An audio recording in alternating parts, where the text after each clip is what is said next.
Before I begin, I'd like to mention that I am 1, making this video because I was bored and I wanted to try something new, and 2, to encourage Jack G, if he's watching this, that if you want to revamp this very underrated series, that's fine, but don't forget the kind of legacy you hooked so many fans on. Especially while you're working on top-tier animations that are being showcased in popular locations like the Queen Mary coming this April. Anyways, enough of me yapping, let's count the wins.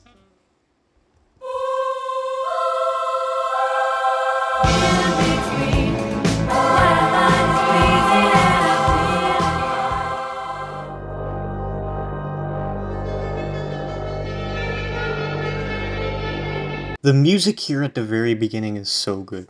It starts off with some eerie electronic synths to suddenly adding in these string drones. And we get this sweet camera pan down into a fairly iconic structure in Wyoming. It's giving both Close Encounters vibes with a little bit of liminal existentialism.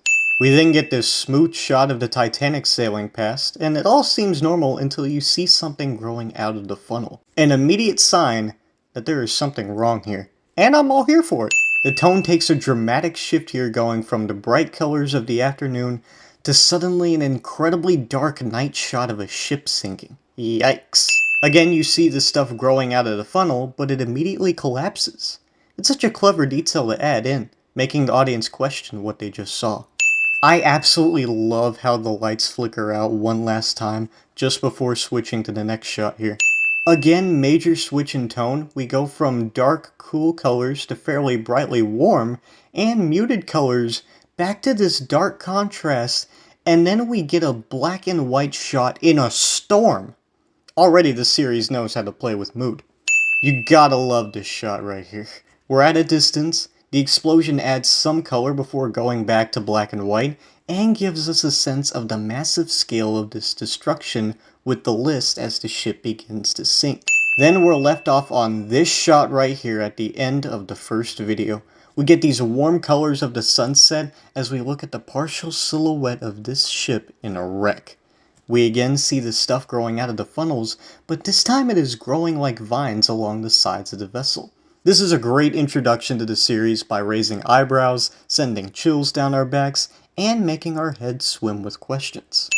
Now we get to the analog part of the series. The immediate shift from full-on cinematic intro to PB training video just lets the viewers know that this series has some tricks up its sleeves, and it's going to be unpredictable.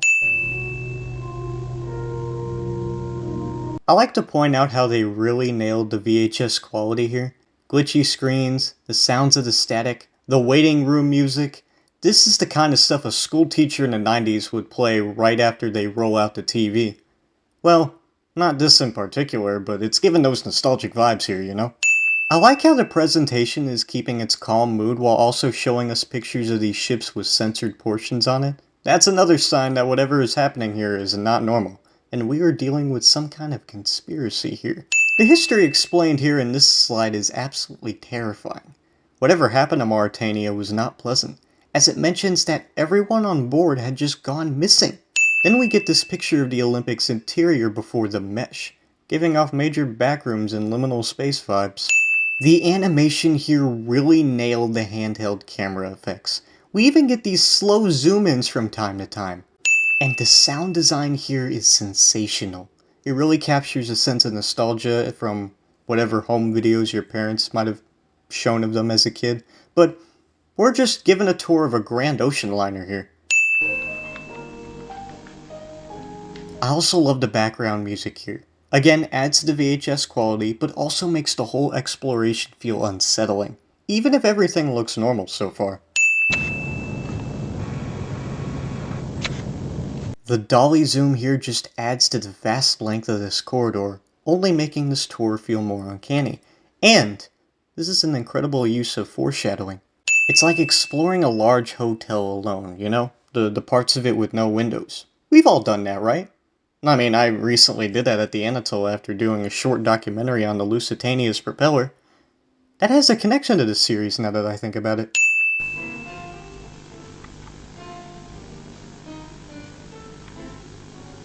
The mood shift once again. The background music continues playing, but now we get this horrific reveal of the antagonistic organism in this whole series. Now I'll admit, it looks beautiful and looks a bit like a mix between rock candy and lava, but as it's mentioned here, I could imagine this stuff having an incredibly bad smell.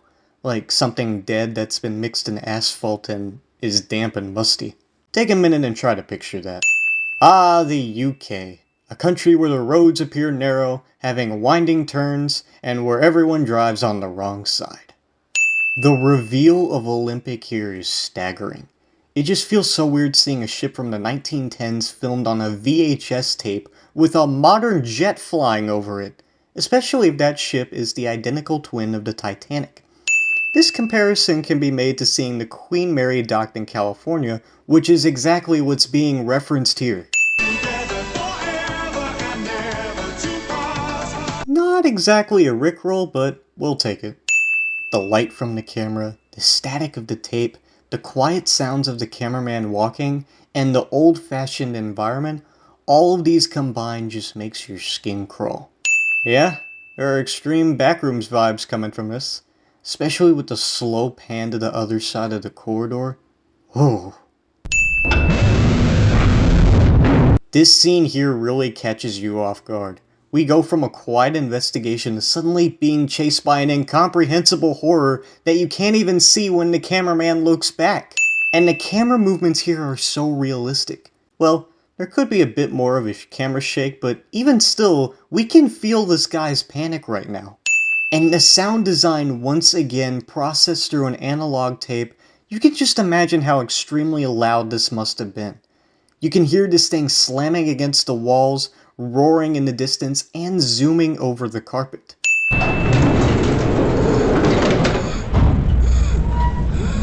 The way it just suddenly goes quiet is both relieving and unnerving. Then it's followed by the elevator stopping right before the kill. God, you can even hear him scream as he's being mutilated. Also, I guess the cameraman doesn't always survive. The morbid message here in this episode, we see the aftermath perspective of this attack, followed by Together Forever. I guess the cameraman, later revealed to be Oscar, is forever part of the mesh both physically and spiritually.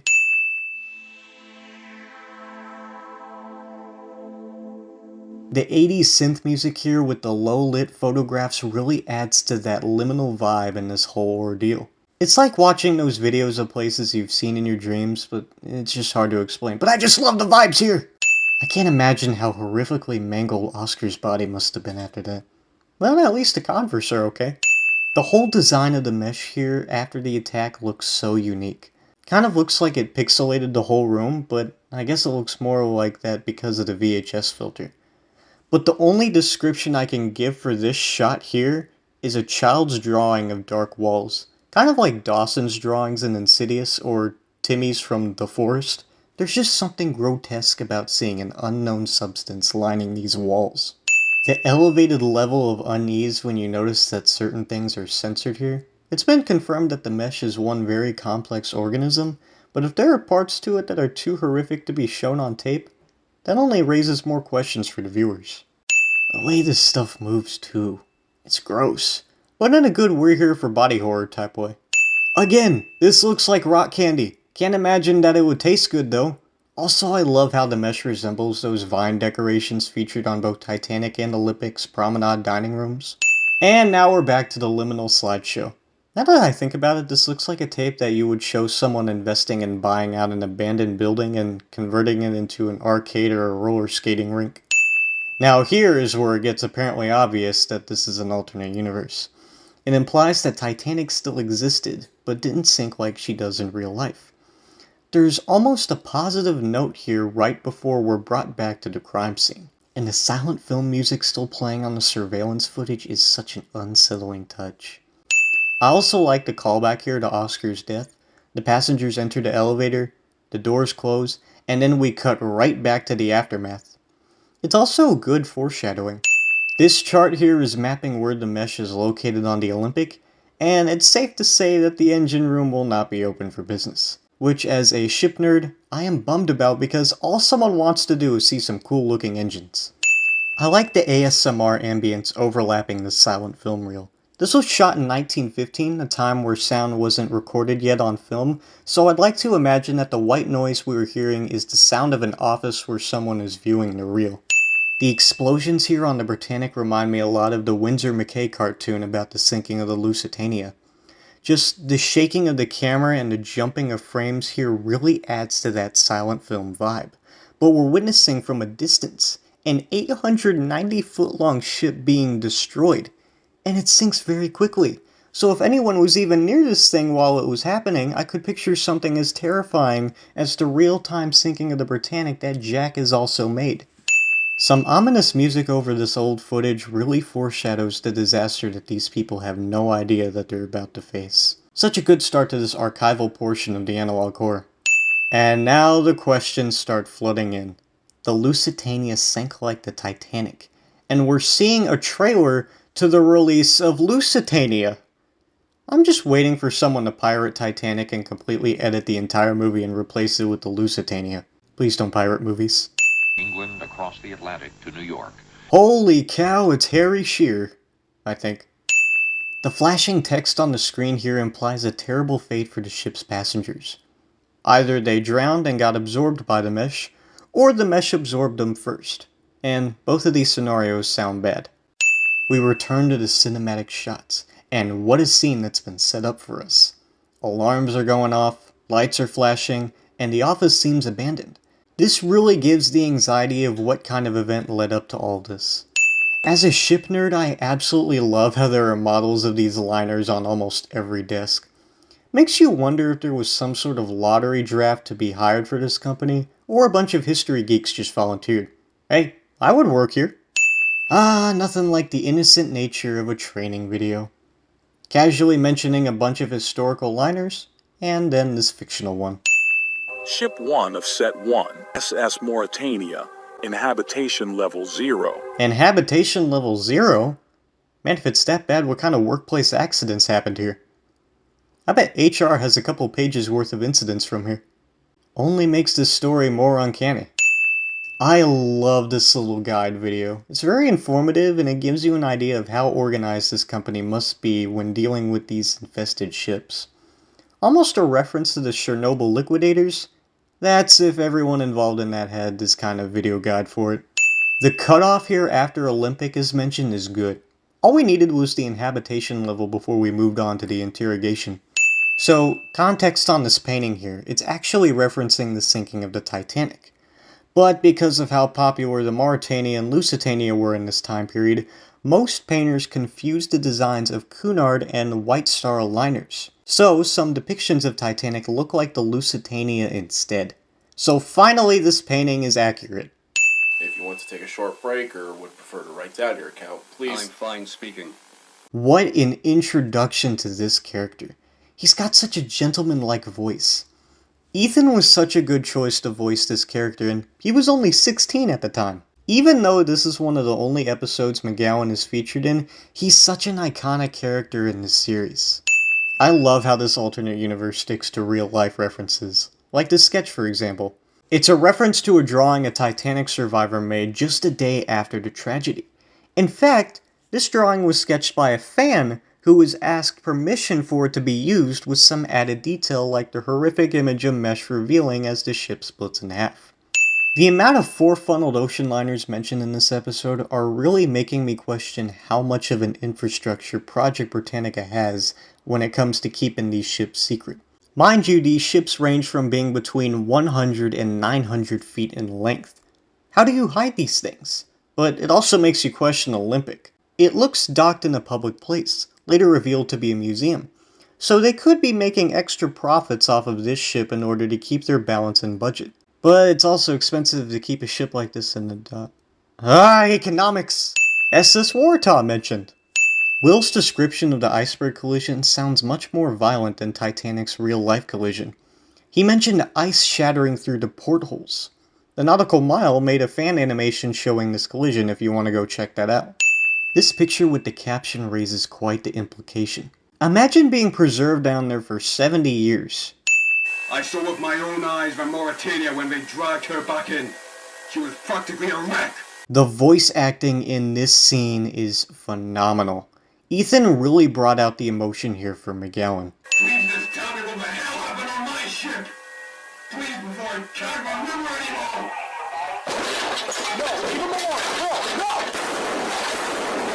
And once again with the sound design, the alarms blaring in the background as Will rages, then the sound of him tackling the interrogator. You can just picture how tense this must have been. Even the blood on the wall here just tells you how rough it was. This is probably one of the greatest reveals I've ever seen in any analog horror. The slow pan across the docks, Fleetwood Mac's song, the ship's nameplate in the spotlight, and the lightning strikes in the background. Who could ask for a more badass reveal? And the episode ends right after that too! I like the documentary themes here for the archive episodes. This one feels like a television special on PBS. All it needs is the watermark on the bottom corner. I love the music here in this fictional documentary too. It reminds me of Ray's The Titanic score.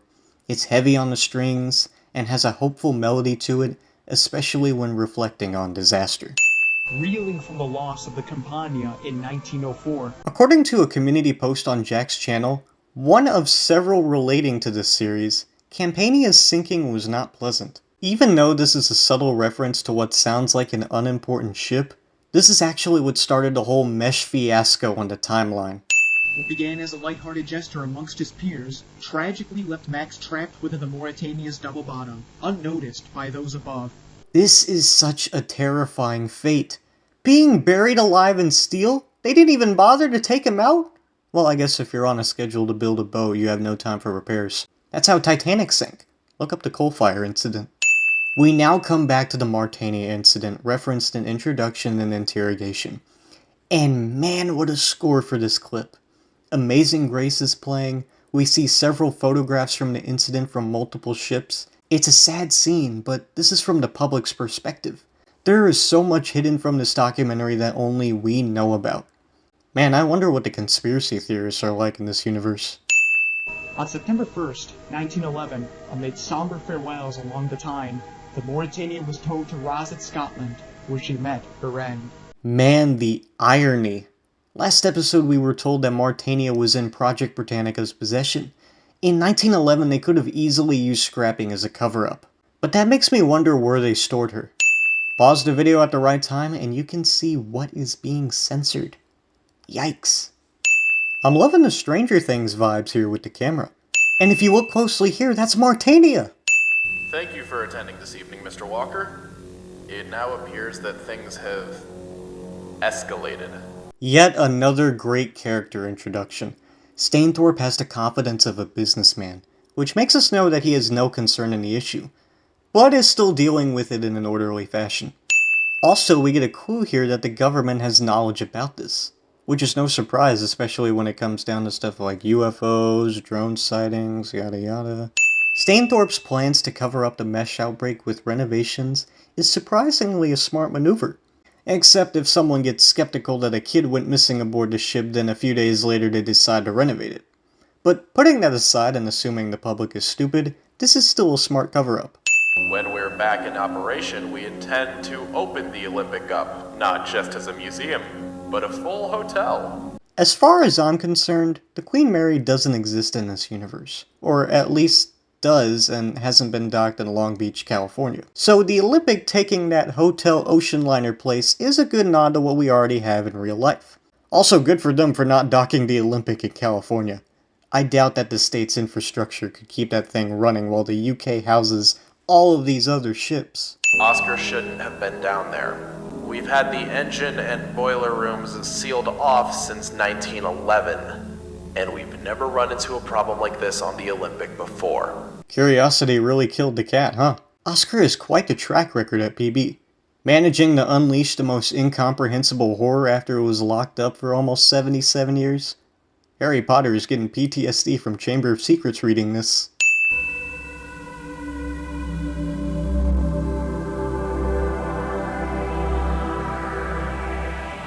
Again with the slideshow and the synth music. I love the 80s vibes this series is keeping. I also like this promotional shot of Olympic here. The way the afternoon lighting is reflecting on the water, and the ship's structure effectively shields the terror that this ship holds on the inside. The surveillance footage here really changes the vibe of the video. We go from this cool demo reel of the renovations to suddenly this dark ship sitting at a dock.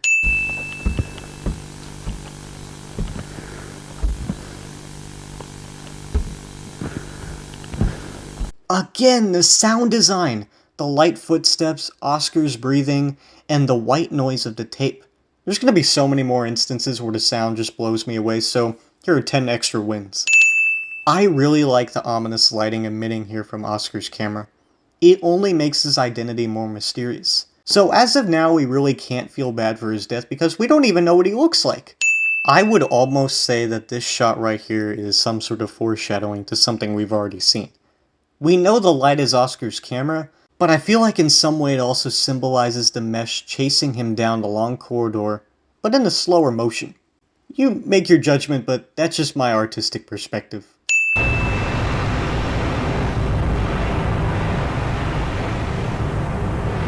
Man, the mesh sounds angry, doesn't it? Good lord, that is brutal. You can even see his head! Man, the aftermath of this whole attack looks so cool.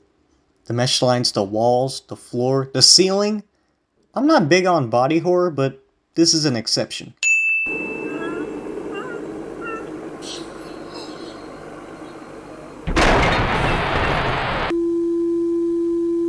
This muffled voice sounds like the mesh is singing, followed by the deafening slam of the engine room door as it breaks out. And that's just terrifying. I love the ending to this episode. We get more Stranger Things shots as we take a tour of Olympic, accompanied by the beautiful lobby music. Then it ends off on this incredible shot of the ship with the same lighting as the end of the renovations tape. Andy's render of the Lusitania sinking in A Night to Remember is so well done. He's the same guy who made the sinking sketch in Interrogation. Props to you, Andy. Apparently this paragraph here mentions closures of mines around Devil's Tower. Then this paragraph mentions the P9's region. So it gives us the idea that whatever Project Britannica is dealing with isn't just a maritime issue, but it also has to do with whatever was put into these vessels as well. Now this is heartwarming. We just relived the tragedy of Oscar's death, and now we go back to the summer before when he was just spending time with his friends. But there's also a level of sadness here as well. Like looking back at old pictures of your grandparent before they passed away. I still miss you, Grandpa. Well, well, well, the bird that broke the Discord server. Seriously, y'all, it's just a seagull. Now I'm getting some Queen Mary vibes here with the Olympic. It looks like a popular tourist attraction. What's the problem here? This is such a cool shot right here. For something so out of place, it just somehow looks breathtaking at the same time. So this is where we get the idea that Stainthorpe is Oscar's dad. We could either blame bad parenting for his death, or just curiosity. Such an appropriate song to play here. Nothing beats a classic. Also, the music slowly fading out of existence is such a neat touch. And the transition here is so badass. Another flip of the camera, followed by a clever nod to one of the first episodes, reels you back into the terror that we might have to face again. Or perhaps something different this time. Again, I love the backrooms references in this series. This episode takes the cake here. Strangely lit environment, guys in hazmat suits, and some slightly calming music throughout it. I could watch this stuff for hours. I've just talked with President Reagan. Ronald Reagan was involved with this? Good lord, not only did he help tear down the Berlin Wall, but he also had to deal with a bunch of boats. Good on you, Reagan. No, wait, nope. He just gave the green light to close some mines down in Wyoming. I take that back. Mrs. Thatcher and I have been talking every day now since the strikes began. Okay, so Margaret Thatcher was the one dealing with the ships and not Reagan, gotcha. Nope, she's just dealing with the mines in England. Man, it would have been so funny to get the Prime Minister or the President involved with the mesh. Is that Oscar? Yeah. It's been difficult not seeing him. Oscar's got some daddy issues. We cut back to the expedition, and now that there's no background music, I'm afraid to say that I'm getting a little bit scared now. I've swept the B-deck suites and most of the public rooms. Who is this voice actor? He sounds so handsome. And he probably looks good too.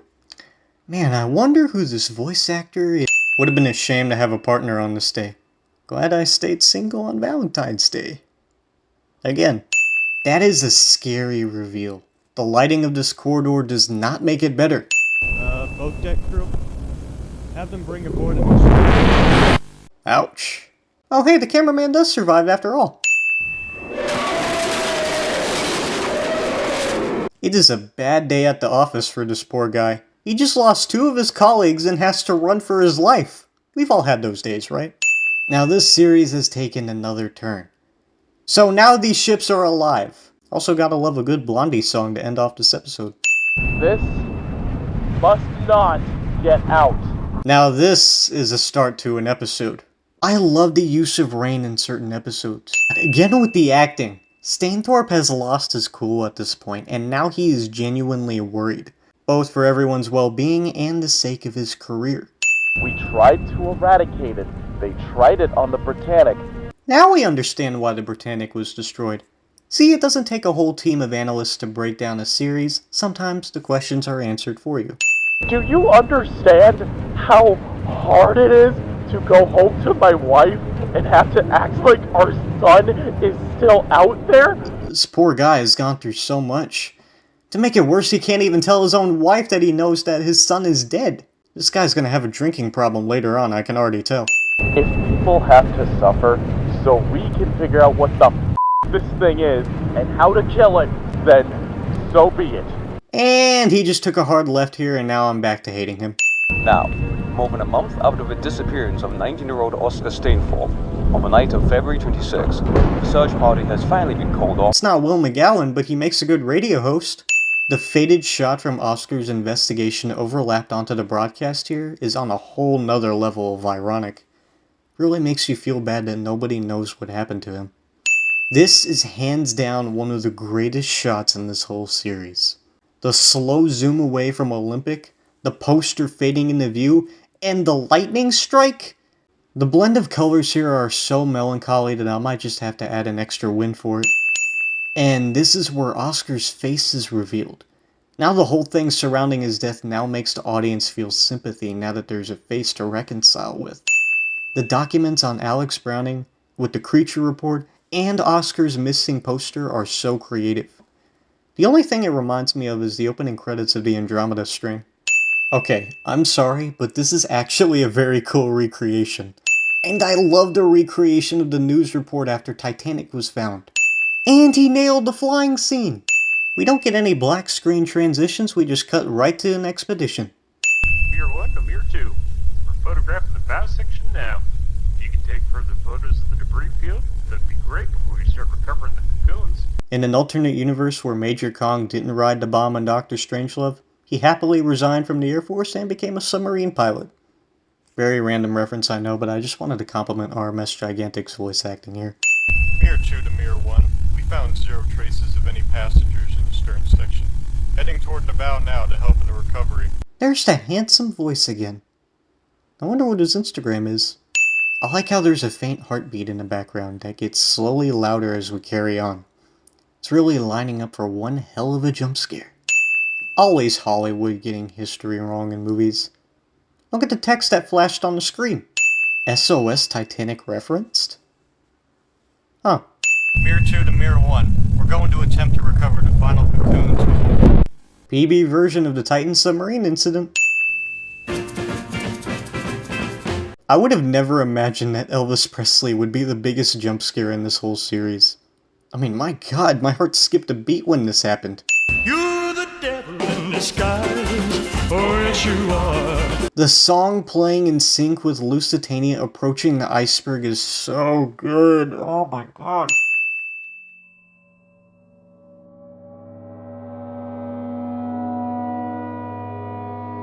When I interviewed Jack during the podcast with him and Unknowingly, he mentioned that the music here was just a bunch of metal screeching sounds slowed down and vocoded. That's such a unique way to make the music without having to get royalties.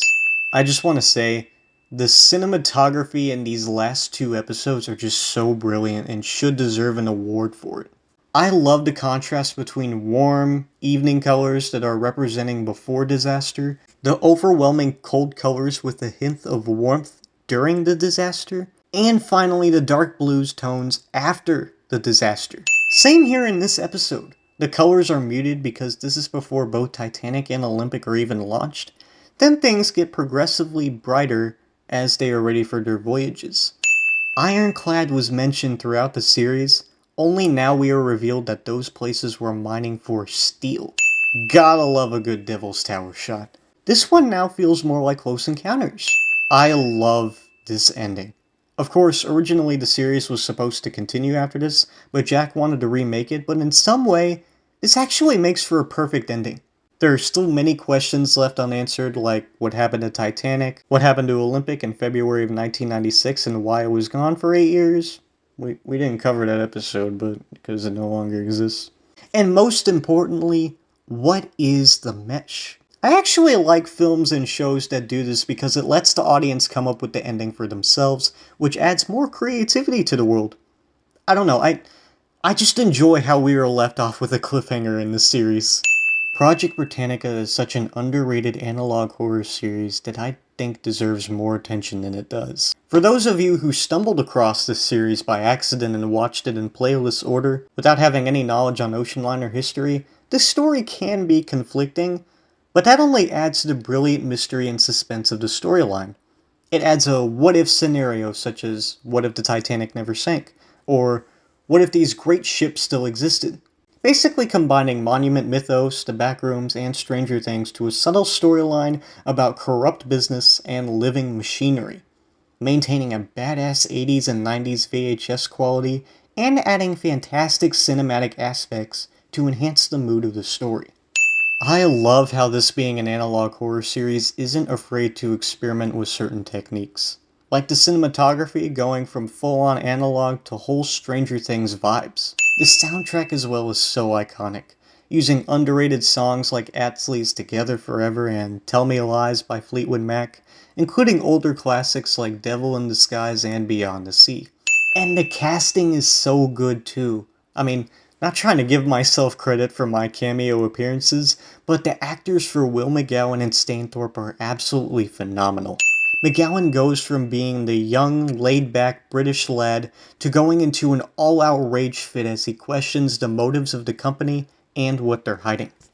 Stainthorpe has confidence, but when the weight of his son's death and the expedition come crashing down on him, he no longer sounds like the egotistical boss everyone rolls their eyes at. We know he's trying to remain calm, but he's also a father and a husband, and he is genuinely scared about the mesh-infected ships that he's keeping contained, and very upset about Oscar's death and how deeply guilty he must feel about keeping it a secret. He is also very concerned about the future of his reputation from running a family business.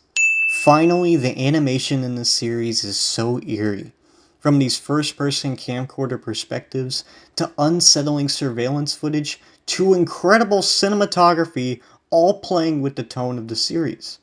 We go from being anxious to what happens next, to suddenly being in awe by the vibrant colors, contrasts, and sights of these steel giants.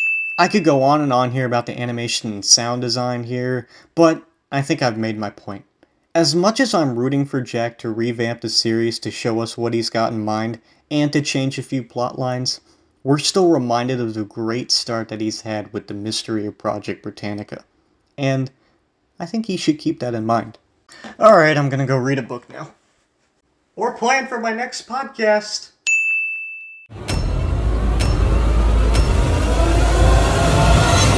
I believe you may get your headlines, Mr. Ismay.